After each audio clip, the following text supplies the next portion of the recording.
আওয়ামী লীগের লোকরা আবার একটু সুগার মাম্মির কাছে পছন্দ করে। ঠিক আছে, ওবায়দুল কাদের বলেন, তারপরে আপনার এই যে সালমান এফ রহমান, এরা সুগার মাম্মি পছন্দ করে। কি ওর ভিতরে কি আছে আমি জানি না, মানে কি উপদেষ্টা কি ওর পাগল হয়ে গেছে নাকি, ওর বিয়া টিয়া করবে নাকি? বিয়া টিয়া না করে পরিমণির বিষয়টা হচ্ছে আওয়ামী লীগের আমলে যখন নেতাকর্মীরা ছিল, এই যে পরিমণির এত টাকা দিচ্ছে, পরিমণির কি কোনো সুপার ডুপার হিট মুভি আছে, কোনো নাটক আছে? কিচ্ছু নাই, কিন্তু সুপার ডুপার ফ্লপ। পরিমণিকে দিয়ে যদি কেউ 20 লাখ টাকার একটা মুভি বানায়, সেই মুভি 2 লাখ টাকা উঠে তো কষ্ট হয়ে যায়। হলে গিয়ে কেউ এদের মুভি টুভি দেখে না।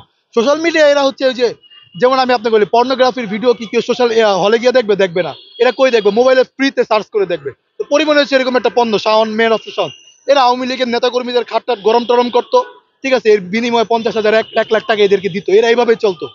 বা মনে করেন পরিমণি এরকমই, মানে এরা লোক, এক কথা যেটা। সো এরা হচ্ছে একটা সিন্ডিকেট, যে মেয়ের অফ শাওন প্রধানমন্ত্রীকে তেল টেল দিয়ে আওয়ামী লীগের অনেক নেতার খাটটাট গরম করে, এরা কিন্তু খুবই বিশ্রী অবস্থা এদের।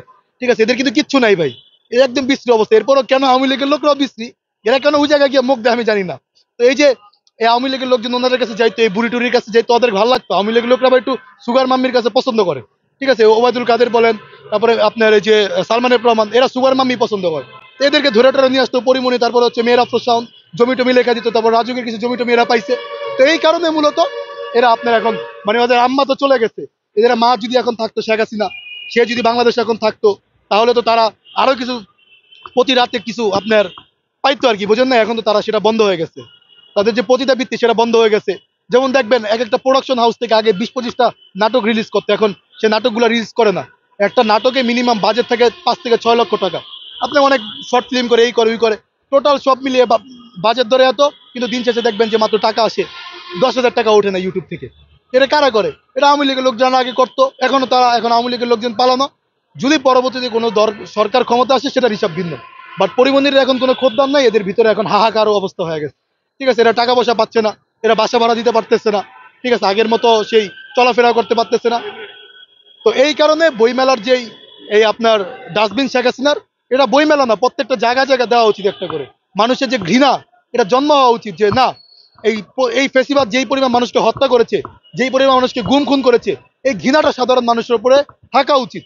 এবং দেখেন মেয়র আফরোজ শাওনরে আমি জানি না উপদেষ্টারা কেউ পছন্দ করে কিনা, ও কিন্তু বাংলাদেশে আছে, আর কেউ গ্রেপ্তার করে না। অথচ আওয়ামী লীগের প্রকাশ্য একজন দোষর, এবং এই জুলাই গণহত্যার একজন আপনার হত্যাকারী, উস্কানিদাতাও।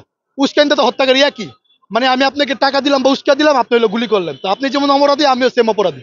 তো এই মেয়ের আপনার সামনে হচ্ছে অপরাধী। ও থাকা অবস্থায় ওর কি, ওর ভিতরে কি আছে আমি জানি না, মানে কি উপদেষ্টা কি ওর পাগল হয়ে গেছে নাকি, ওর বিয়া টিয়া করবে নাকি? বিয়া টিয়া না করলে ওকে গ্রেপ্তার করে নাকি, ওরে গ্রেপ্তার করানো উচিত। মেয়র অফ শাওন, এই পরিমণি, পরিমণি তারপর আমাদেরকে একটু সাপোর্ট টাপোর্ট দিছিল ওই সময়, এই কারণে আর বেশি কিছু বলতে চাই না। বাট মেয়র অফ শাওনকে কেন গ্রেপ্তার করা হয় না? কি আছে? এরপরে আরো অনেক এরকম আছে, আপনার মিডিয়ার অনেক মেয়েরা আছে, এদেরকে গ্রেপ্তার করতেছে, অথচ এরা সরাসরি জড়িত। এদের গ্রেপ্তার করে আইনের আওতায় এতটুকু বোঝানো উচিত যে নারী পুরুষ সমান অধিকার। নারী পুরুষ যেহেতু সমান অধিকার বলে, আইনও সমান অধিকার হওয়া উচিত। এদেরকে গ্রেপ্তার করে রিমান্ডে নিয়ে এদের বিরুদ্ধে ব্যবস্থা নেওয়া উচিত।